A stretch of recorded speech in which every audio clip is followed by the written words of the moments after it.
Bonjour et bienvenue sur le tout premier épisode de l'actualité de la télé-réalité présenté par Yacine TV.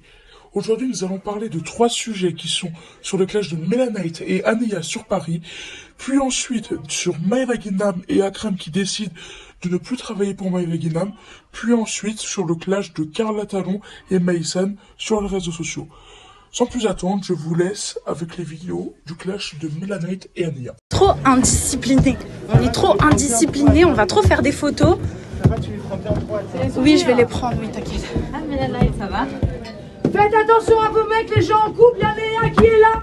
C'est très compliqué. Arrête, chérie. Non, par contre, Mélanie, je vais t'expliquer un truc. Oh, c'est ce que t'as. Espèce de menteuse. T'es une menteuse. T'es une menteuse. Et après, tu vas me sucer la chatte devant tout le monde.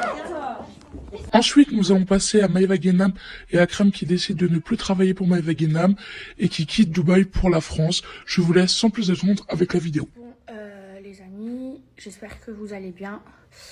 Donc moi, comme vous le savez, en ce moment, ça va pas du tout.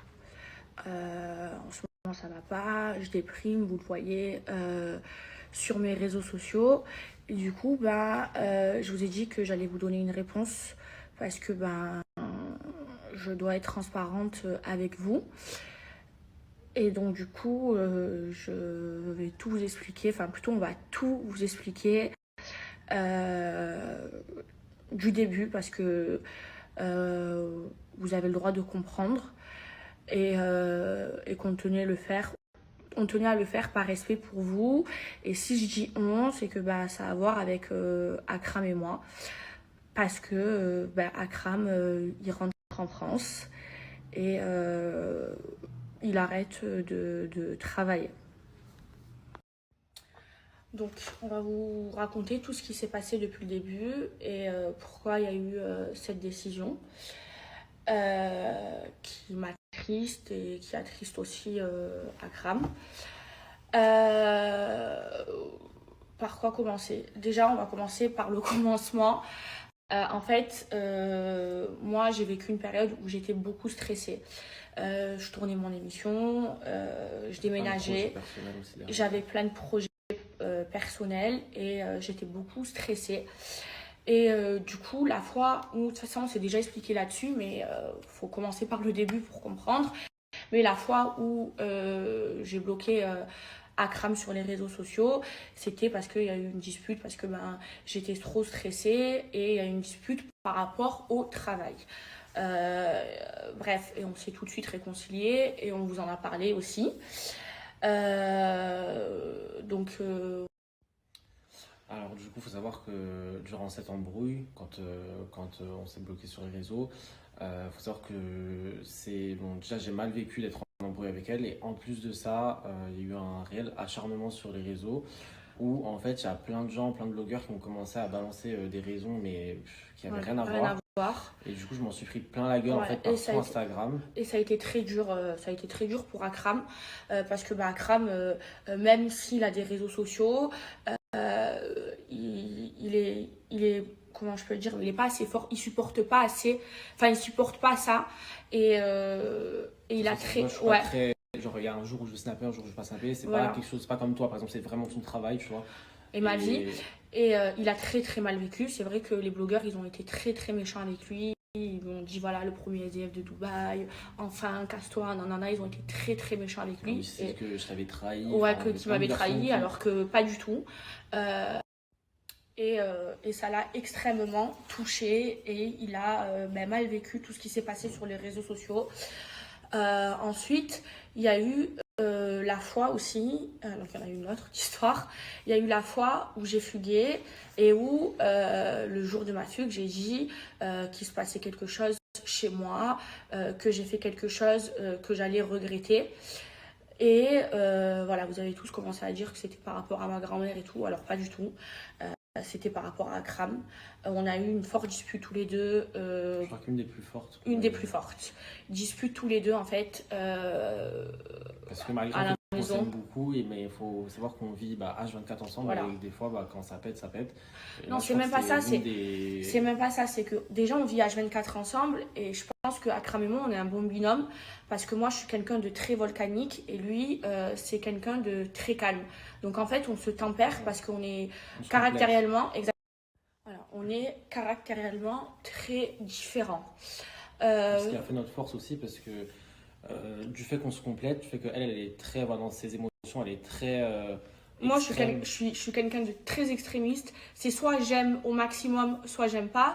Soit je déteste au maximum, soit je déteste pas. Soit je m'énerve au maximum, soit je m'énerve pas.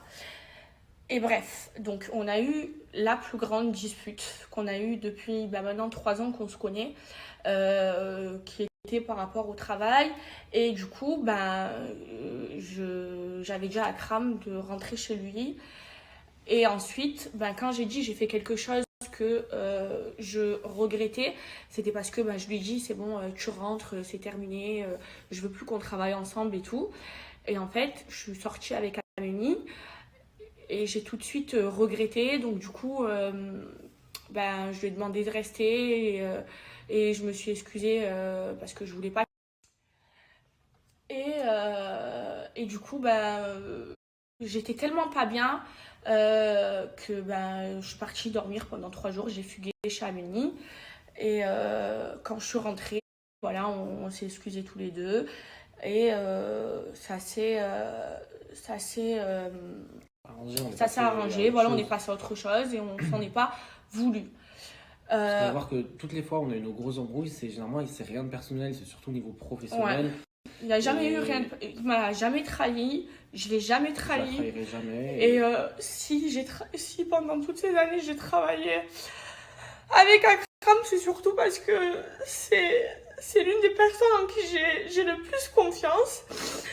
Et sa décision qui est la sienne, je l'accepte. Je l'accepte. Et mais du coup, il va prendre la parole. Il va vous expliquer pourquoi il a voulu partir. Donc ça c'est... Voilà.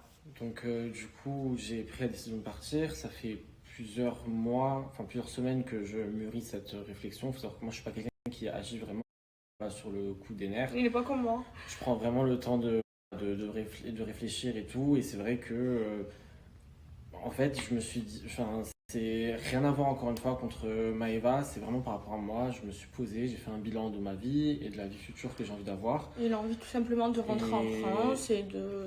Et je vois mon futur en France avec un job normal, peut-être loin de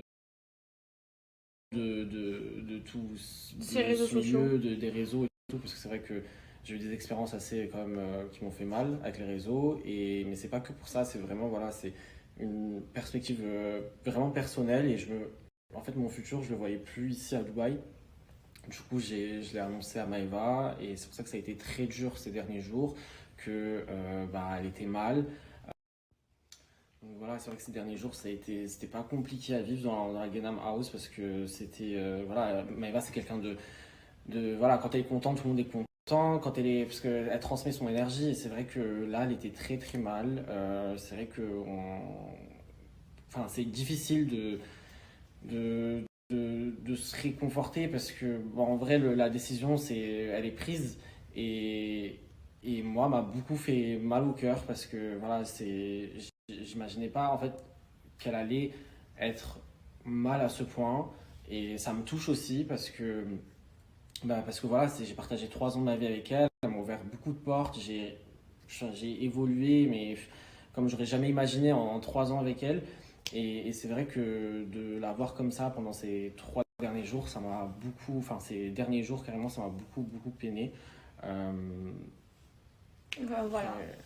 Voilà, donc c'est pour ça voilà, c'est pour ça qu'en ce moment je suis mal.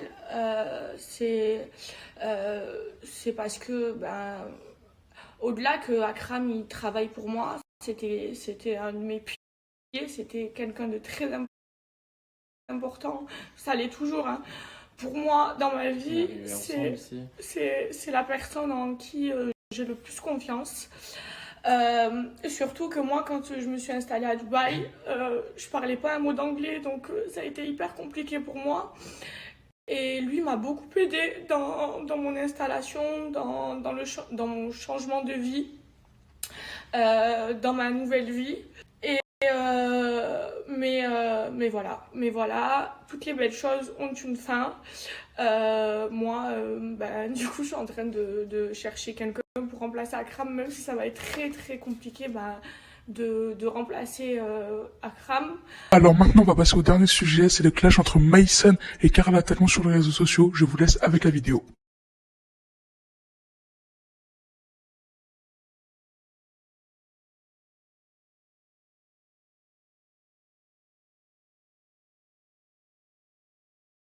Et vous me dites ce que vous en pensez, puisqu'il est vrai que j'ai tendance à être un tout petit peu irritable sur les bords ces derniers temps, ok? Donc je passe devant un extrait de la Villa des Cœurs Brisés, et c'est une meuf qui se plaint d'avoir été harcelée sur les réseaux sociaux. Connaissant le personnage, ça me fait doucement rire, mais bon. Après tout, on peut s'en plaindre, tu vois, c'est pas grave. Par curiosité, je vais sur le profil de la meuf, et là je vois que la personne s'est constituée genre porte-parole des gens harcelés, à base de oui, je vais faire une vidéo, je vais vous raconter mon histoire, on va parler de harcèlement ensemble, on est ensemble, les harcelés, etc. Alors que la personne est elle-même une grosse harceleuse. C'est-à-dire que quand j'ai commencé à faire les Marseillais, elle avait tourné des photos de moi en soutif, elle avait écrit des stories horribles à base de oui, on va te mettre plus bactère, on va bien rigoler, tu vas être au bout de ta vie. Je me rappelle, c'est Manon Tanti qui m'avait montré ces stories sur le tournage. Elles avaient été relayées par plein de blogueurs, par Aquababe, etc. Donc franchement, moi mon cœur il s'est apaisé par rapport à cette histoire, tu vois, j'ai pardonné, il n'y a pas de souci, je suis passée au-dessus. Mais par contre après, comment ça fait le porte-parole? Je peux ne plus avoir de rancœur, je peux comprendre que les gens grandissent et apprennent de leurs erreurs, mais il faut rester cohérent avec la personne que l'on est et que l'on a été aussi. Genre, comment ça se constitue partie civile du harcèlement? Genre le porte-drapeau, le Nicolas Hulot des gens harcelés. Enfin, faut rester logique dans sa vie d'adulte. Je sais pas, c'est comme si toute ma vie je jette des papiers par terre et demain je vais manifester avec Europe Écologie Les Verts. Enfin, mais pas dans la foule, genre. C'est moi, je porte le mégaphone. Non, je sais, est-ce que je suis folle ou ça me semble tellement, ça va de soi pour moi. Je suis complètement choquée. Bref, j'arrête. Alors juste, j'ai 2-3 petits trucs à dire parce que ça me fait rire. Il y a tous les blogueurs qui m'ont envoyé une story d'une certaine personne. Alors ouais, j'ai pas 147 de QI, mais je suis un minimum intelligente et je sais que cette story qu'elle a fait, cette personne-là, elle s'adresse à une fameuse personne qui m'accuse de harcèlement à son égard alors qu'elle sait très bien que je ne suis pas à l'origine de cette polémique. Elle sait très bien que les photos qui ont été diffusées, c'est son ancienne meilleure amie qui les a diffusées et non moi. Donc en fait, ça me fait rire de me faire passer moi pour la meuf qui a harcelé, alors que c'est pas du tout le cas et elle-même elle sait. Je sais pas si elle essaye de chercher du buzz en faisant ça, comme peut-être elle en a plus, mais qu'elle essaye de gratter du buzz sur moi en me faisant passer moi pour une harceleuse avec tout ce que j'ai vécu, ça j'accepte pas. Je comprends encore moins le but de ces stories parce que pour moi on était en très bon terme, on a rigolé depuis, on a fait des soirées. Moi si on me demandait si c'était ma pote il y a encore 2 jours, j'aurais répondu oui, on est en bon terme. Et là, que du jour au lendemain elle mette ça, je comprends vraiment pas. Je comprends vraiment pas le but, genre surtout que c'est même pas vrai. C'est ça qui me fait rire.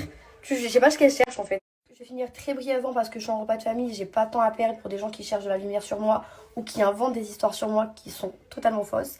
Donc voilà, en aucun cas je me prends une porte-parole contre le harcèlement, loin de là. Juste j'ai reçu beaucoup de messages de gens qui ont subi de harcèlement ou qui subissent de harcèlement actuellement et qui avaient besoin d'en parler. Donc c'est normal que je sois là pour eux, c'est normal que je parle avec eux pour les aider, que je les aide à trouver les démarches à faire contre le harcèlement. Donc que ça plaise ou non, que vous me critiquez ou non, je serai là pour les personnes qui subissent de harcèlement ou qui ont subi de harcèlement. Et je trouve ça normal de parler de ce que j'ai vécu moi et de savoir comment j'ai avancé dans ma vie en fait. Bon bah voilà, c'est déjà la fin de la vidéo. Merci d'avoir regardé la vidéo en entier. N'hésite pas à t'abonner, commenter, partager, liker pour m'encourager. Et à bientôt pour un deuxième nouveau épisode.